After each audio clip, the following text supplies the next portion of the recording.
El sol es su mejor aliado. Les hablamos de unos reptiles singulares que todos conocemos, de las lagartijas. Bueno, les hablamos nosotros, pero sobre todo les va a hablar Pablo Barba de Seoverlife. Muy buenas tardes, Pablo, bienvenido a Esta es mi tierra. Buenas tardes, muchas gracias. Oye, ¿cómo identificar una lagartija? Quizá por el tamaño. Bueno, pues son las lagartijas, en realidad lo que son es un grupo de lagartos de muy pequeño tamaño. Ajá. Y no dejan de ser lagartos con una cabeza bien diferenciada del cuerpo, con escamas grandes en la cabeza y de menor tamaño en el resto del cuerpo, con el tímpano ahí que lo vemos muy visible. Y lagartos a los que hay que tener respeto y a los que no hay que tener miedo. Hay gente que entra en pánico cuando ve una lagartija. Nada, son inofensivas, no hacen nada, no son venenosas, tienen una boca que casi no les da para mordernos. Yo creo que nada, son un aliado, además se alimentan de insectos. ¿Y solo hay una especie de lagartija o hay muchas? Esa es la gracia, que yo creo que hablamos de lagartijas, pero en realidad en Aragón tenemos 10 especies de lagartijas. Entonces tenemos una variedad mucho más grande de la que nos pensamos. Tenemos desde especies que solo viven en Pirineos. No me digas, ¿cuál es esa? Esa es la lagartija pirenaica, claro, ya vive en Pirineos. Y tenemos otras especies que viven más o menos por la península ibérica, por Europa, y tenemos otra especie que llega desde la zona norte de Aragón hasta Japón, cruzando toda Europa, Asia.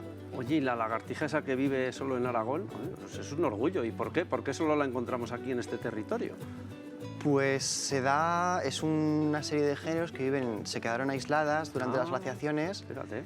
Y se quedaron en los macizos montañosos de la península ibérica, y el Pirineo, pues claro, tiene la suya. Y luego las hay como más extendidas por todo el mundo. Hay lagartijas que encontramos aquí, que encontramos, por ejemplo, en Oriente, en el lejano Oriente, en Japón incluso, ¿no? Eso es, la lagartija de turbera, que es otra especie que vive en zonas tirando a húmedas.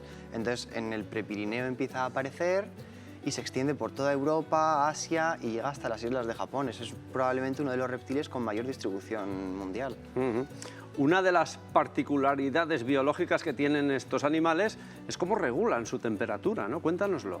Bueno, pues los reptiles, y por supuesto las lagartijas, son animales que típicamente decimos de sangre fría, ectotermos es la palabra técnica, que necesitan ponerse al sol para alcanzar una temperatura óptima, y entonces es cuando empiezan a funcionar bien. Entonces, fíjate que el dicho este de tener sangre fría significa cuando alguien tiene el aplomo suficiente como para no ponerse nervioso en una situación, ¿no? Sí. O sea, que nos han dado también ese dicho sí. para nuestro lenguaje. Muy bien, muy bien. Entonces, pues a primera hora se ponen a tomar el sol, eligen sobre todo una piedra que sea negra, que absorba bien la radiación solar y que enseguida les permita coger una temperatura que a ellas les vaya bien. Y ya cuando empieza a media mañana a pegar un poco más el sol, pues una piedra más clara, o se meten entre las sombras. Y las lagartijas además consiguen regular muy bien su temperatura gracias a lo que se llama la elección de microhábitats, que es, por ejemplo, pues en una zona de césped, si nosotros ponemos la mano en el suelo, hay como 10-15 grados menos que una piedra eso oscura. Es. Sí. Entonces van eligiendo esos pequeños sitios y mantienen una temperatura muy estable a lo largo del día. Oye, ¿y cómo viven? ¿Están todo el día buscando esa temperatura que necesitan? ¿Por la noche qué hacen? ¿Se esconden? ¿Tienen sus nidos? ¿Cómo funciona? A ver. Pues por la noche suelen entrar en un letargo porque hace más fresquete, entonces se quedan ahí como un poco, se buscan una grieta y pasan ahí tranquilamente la noche. Y entre lo que van eligiendo esos sitios para regular su temperatura, aprovechan para ir cazando. Aprovechan un poco de todo, desde hormigas, arañas, algunas se atreven también con pequeños caracoles. Hay una auténtica variedad de presas. Oye, ¿y sabemos cuánto viven? Ostras, pues ahí sí que me pillas, no sabría decirte. La mayoría, nada, poquitos años, 2, 3 años, la mayoría. O sea, que aguantan letargos de a lo mejor un invierno. Sí, de hecho la pirenaica hay indicios de que posiblemente se congele y que en primavera vuelve a resurgir. Es decir, muchas están activas solo durante la época de más calor. Por ejemplo, en las zonas del Valle del Ebro, en esos días calurosos de febrero ya empiezan a salir, y en el Pirineo, que tarda más, pues tendremos que esperar a mayo a que empiecen a estar activas. ¿Y cuáles son sus principales amenazas? ¿Están amenazadas de alguna manera? La verdad es que en Aragón las poblaciones son muy buenas.